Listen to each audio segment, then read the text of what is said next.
Bom dia, boa tarde ou boa noite, sejam bem-vindos a mais um vídeo do canal. Eu sou Cleiton Mo e hoje, enfim, eu vou falar sobre mitologia grega, tá? Bora lá! Eu vou falar sobre a origem, né, do universo, do cosmos, da mitologia grega. Eu vou falar um pouco sobre isso e vou trazer mais de uma versão, porque, bora lá, não só tem uma versão de como a mitologia grega foi criada. Trazer mais de um conto que fala sobre a origem da mitologia grega e não teve um conto só como muitos acreditam, tá? Porque a gente só conhece basicamente ali a história de Gaia, né? E não tem muita história em si. Mas existe mais de uma história e eu vou trazer aqui nesse vídeo. Eu vou começar com a primeira história. Ah, tá. E eu tô usando as histórias que eu encontrei aqui nesse livro aqui, tá bom? Porque, inclusive, ele é até bem avaliado, esse livro. Não que os outros que eu indiquei não sejam, mas assim, é famosinho, quer dizer. Tá, bora lá. Eu vou trazer a primeira parte, é que do caos saiu Eurínome. Eurínome? Eurínome. Ela saiu dançando, ela emergiu do caos. Imagine como se fosse assim, no nada, no escuro, no completo escuro. Ele fosse de uma consistência meio aquosa, sabe? Como uma massa sem forma, sem ser massa em si, como se fosse um líquido viscoso, e aí de dentro daquilo emergiu uma consciência. Aquela consciência foi Eurínome. Bela, forte, poderosíssima, dançando, nua. E ao dançar, né, fazer os movimentos dela lá e tudo mais, ela começou a mexer aquilo e foi começando a transformar em água. Com aquilo, ela pegou o vento que ela gerava e se envolveu nele. E dele nasceu Bóreas, o vento do norte, mas nessa forma como uma serpente, chamada Ófion. E ela continuou dançando dali. Por causa do fato dessa cobra que ela tinha criado se envolver ao entorno dela, eles geraram um ovo mágico. Assim como eu falo nos eslavos, né? Um ovo também. E aí esse ovo ficou imenso ali dentro daquilo e a serpente envolveu o ovo e ela continuou dançando enquanto as águas do caos andavam pra lá e pra cá, batendo de um lado e do outro, e a partir daquilo dali, aquele ovo eclodiu. Quando ele eclodiu, ele criou lua, sol, tudo. Saiu criando tudo. A gente pode fazer uma referência ao Big Bang, né? Da mesma forma que os eslavos trataram, né? De dentro de um ovo, explodiu e virou as coisas, né? E aí uma divindade foi lá e modelou a coisa, né? Assim também como na mitologia chinesa, até que fazer um vídeo sobre isso. Mas enfim, que eu rastei algumas vezes. Mas enfim, para Eurínome e Ófion, né? Eles pegaram a matéria-prima daquela explosão e saíram modelando. Diz a história que eles criaram o Monte Olimpo e lá foram habitar. Depois que tudo estava construído, Ófion tentou ser o dono do universo. E Eurínome disse: Aí com educação. Vai sim, menina. Que isso? aqui não, meu anjo! Eu sou a dona, eu que mando. Você cala a boquinha no cantinho e obedece. Fique na sua. Provavelmente isso é uma referência ao fato de que os gregos, nos seus primórdios, eles eram matriarcais. Eles eram realmente, quem mandava era a mulher, a rainha e tudo mais. Eles eram matriarcais no seu âmago, vamos dizer assim, no seu início mesmo, na sua origem. Era matriarcal. Então talvez seja uma referência a isso. E aí, mostrando o poder dela, Eurínome pisa na cabeça da cobra, esmaga e diz: ó, sai daqui, tá expulso daqui do Olimpo. E pega ele e joga pra fora, e sendo expulso do Olimpo. Diz que a partir dos dentes quebrados da cobra é que nasceram os seres humanos. Mas, voltando à parte da criação, ela, juntamente com o Ófion, tinha criado alguns poderes planetários, vamos dizer assim. Então, teve Sol, Lua, Mercúrio, Saturno, Júpiter, Vênus e Marte. E para cada um deles, eles deram um casal de titãs para cuidar do poder desses planetas, né? Do poder desses astros. Cada um deles tem um macho, uma fêmea de um titã, cada um deles foi criado, que não bate bem com os titãs que são citados na parte de Gaia. Aí, pegando aqui para adaptar a coisa, né? Vamos colocar assim, para não ficar duas histórias separadas, vamos pegar aí para adaptar a coisa. Vamos dizer que no momento que Eurínome criou o que veio a ser a Terra, automaticamente ela criou Urano e Gaia, né? Não partindo do princípio que Gaia não emergiu do caos, vamos dizer que Gaia, ela veio, né? Quando Gaia existiu, ela deu a luz a Urano, que ali é o céu, e a partir daquilo ali, ela se casou com Urano, mostrando a relação entre o céu e a terra, né? Como se fosse firmando um contrato, né?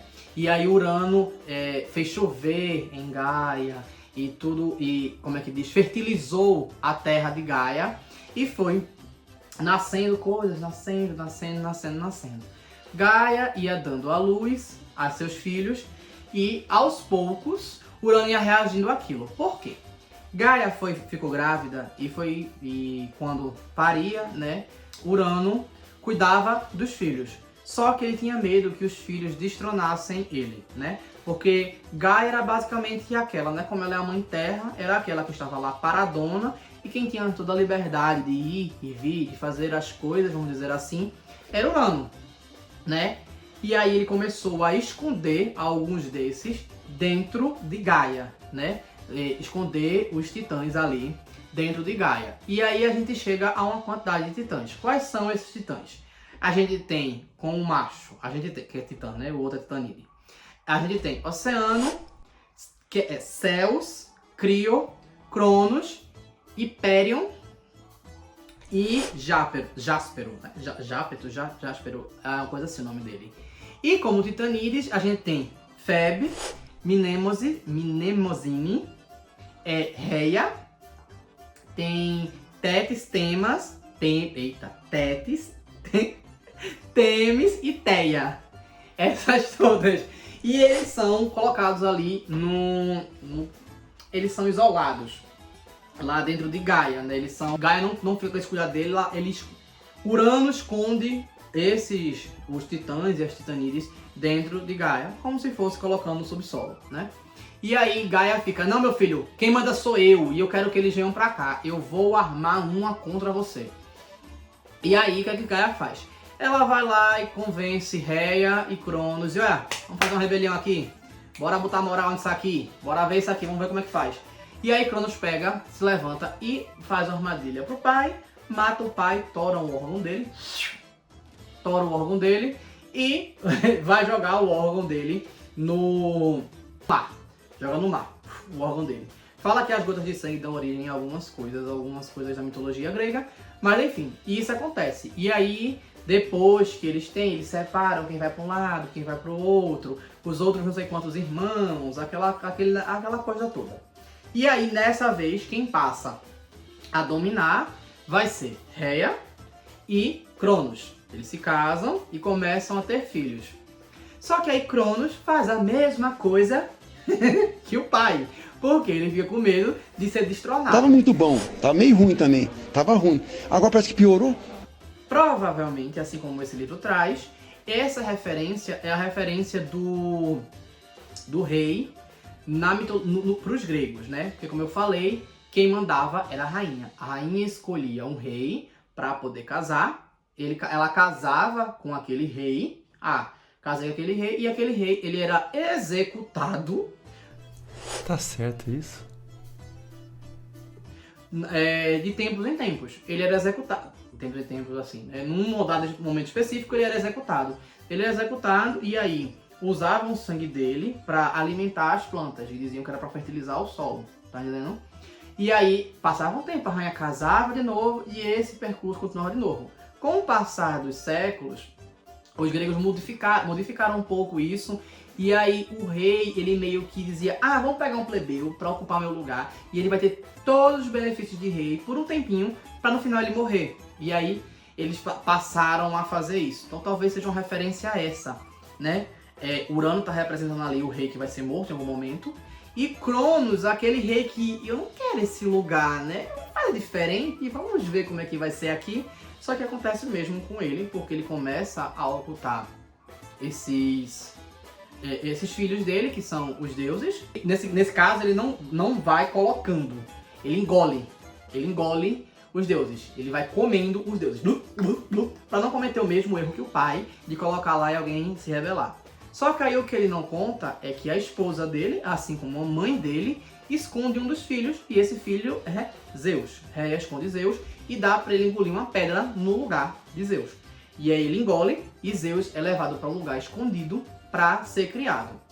Existem algumas lendas que falam sobre Zeus ter sido criado por uma cabra, ou a mulher que criou Zeus recebeu o nome de cabra porque ela amamentou e era uma ligação à amamentação, entre outras coisas a respeito disso. Mas o fato é que Zeus consegue crescer e se vinga do pai e liberta todos os irmãos que estavam presos dentro de Cronos, do pai dele. Liberta todo mundo, incluindo Hera, que vira a esposa dele. E a partir daquele momento ali, Zeus muda todo o cronograma e aí ele passa a ser o protagonista. Ele que passa a ser o que vai mandar, eles que vão pro Monte Olimpo e é de lá que ele vai reger.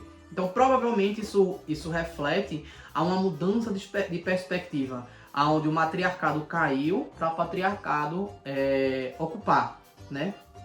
O matriarcado caiu, o patriarcado ocupar. Isso quer dizer que as rainhas passaram sacrificadas? Até onde eu estudei, não. É só uma questão de mudança de perspectiva para que o rei não mais seja sacrificado e mude a forma de interação com a natureza, da questão do sacrifício e tudo mais. Então, é assim que acontece e a gente chega à constituição que tem lá Zeus e os demais deuses que a gente já conhece. Bem, gente, a história... eu juntei duas histórias porque na primeira história de Eurynome, ela acabaria com a criação ali dos homens a partir dos dentes de Ófion e tem aquelas divindades, são outras divindades, não tem os mesmos nomes, e acaba ali. A parte de Gaia eu coloquei como filha de Eurynome, mas na história ela fala simplesmente como emergiu do caos, assim como Eurynome. Eu só fiz juntar as duas e trocar os nomes desses titãs e titanídeis para aqui no final. Não sei se isso pode ser uma interpretação apenas de pessoas diferentes. Um dos filósofos da época é chamado Hesíodo. O outro agora não estou lembrando agora. Eu acho que é Pelasgo o nome do outro, se eu não me engano. Que é justamente como o primeiro homem, Pelasgos. Ou Pelasgo é de Hesíodo. Essa parte agora eu estou na dúvida, mas enfim. E aí, eu não fiz a interpretação dos mesmos, de pessoas diferentes do mesmo conto. Apenas um esticou mais aqui e ali. Ser uma adaptação do conto por causa das diversas ocupações e brigas que os gregos passaram com o passar do tempo da ocupação deles. Se é, sei lá, se é só uma parte que realmente estava dentro e depois separaram e foi passado separadamente. Enfim, eu gosto de pensar que uma é continuidade da outra, que eu acho que fica mais bonitinho, vamos dizer assim, fica mais filosófico e mais inclusivo. Mas me falem o que vocês acham, tá certo? Eu espero que vocês tenham gostado, então curtam, comentem, compartilhem, se inscrevam no canal. E se não sabem comentar, vamos de uma palavra fácil dessa vez? Gaia. Escrevam Gaia. É isso, valeu.